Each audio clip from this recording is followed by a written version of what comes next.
باوجود یہ کہ تمام صحابہ کرام رضی اللہ عنہم اجمعین جنتی ہیں، کہ خود قرآن نے ان کے جنتی ہونے کا اعلان فرما دیا کہ رضی اللہ عنہم ورضوا عنہ، کہ اللہ ان سے راضی اور وہ اللہ سے راضی۔ اور ابوبکر صدیق رضی اللہ عنہ کے ایک واقعہ بیان کرنا مقصود ہے کہ باجماع اہل سنت کے ابوبکر صدیق رضی اللہ عنہ تمام انبیاء کے بعد تمام دنیا کے انسانوں سے افضل ہے، ایک بات۔ دوسری بات کہ آپ پہ اللہ کا خوف کتنا تھا، ہر وقت اللہ کے رسول صلی اللہ علیہ وسلم کی خدمت میں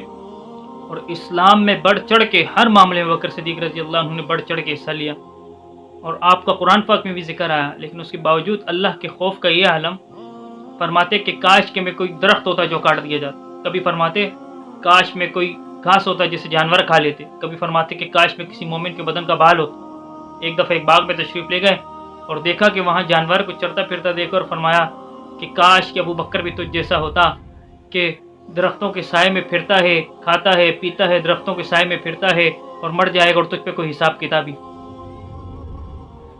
ربیع اسلمی رضی اللہ عنہ فرماتے ہیں کہ ایک مرتبہ مجھ میں اور ابو بکر صدیق رضی اللہ عنہ میں کچھ بات ہو گئی، جس پر ابو بکر صدیق رضی اللہ عنہ نے مجھے کچھ سخت الفاظ کہہ دیے جو مجھے ناگوار گزرے۔ تو ایک دم ان کو خیال آیا، آخرت کا خوف غالب تھا نا ان لوگوں پہ، دنیا کو وہ استعمال کرتے تھے، دنیا کی نعمتیں استعمال کرتے تھے، لیکن سنوار نہیں کی ہوئی تھی وہ بقدر ضرورت جس طرح دنیا میں رہنا۔ فرمایا کہ ایسی سخت بات کہہ دی جو مجھے ناگوار گزری۔ ایک دم ابو بکر صدیق رضی اللہ عنہ کو خیال آیا اور حضرت ربیع سے فرمایا کہ مجھے بھی تم سخت الفاظ کہہ دو، بدلہ لو۔ حضرت ربیع نے بدلہ لینے سے انکار کر دیا، پھر فرمایا کہ مجھے بدلہ لو، میں نے جو تم سے کہا وہی مجھے کہو۔ تو حضرت ربیع رضی اللہ عنہ نے پھر انکار کر دیا کہ میں آپ کو نہیں کہتا۔ فرمایا کہ اگر تو نے نہ کہا تو میں نبی کریم صلی اللہ علیہ وسلم کے پاس جا کے تیری شکایت کروں۔ کہ کچھ لوگ جو ہیں نا منافق ہر جگہ ہوتے ہیں، یہ اس دور میں بھی تھے، یعنی ایسے لوگ جو بات بڑھا چڑھا کے نا تو لوگوں کے درمیان جدائی، دراڑیں ڈالنے کی کوشش کرتے ہیں، دو خاندانوں کے درمیان، دو لوگوں کے درمیان، دو قبائل کے درمیان کیا چاہتے ہیں کہ کبھی ان میں صلح نہ ہو، کبھی امن سے نہ رہے، فساد ڈالنے کی کوشش کرتے ہیں۔ فسادی اس دور میں بھی تھے، فسادی ہر دور میں، اللہ پاک ہماری حفاظت فرمائے۔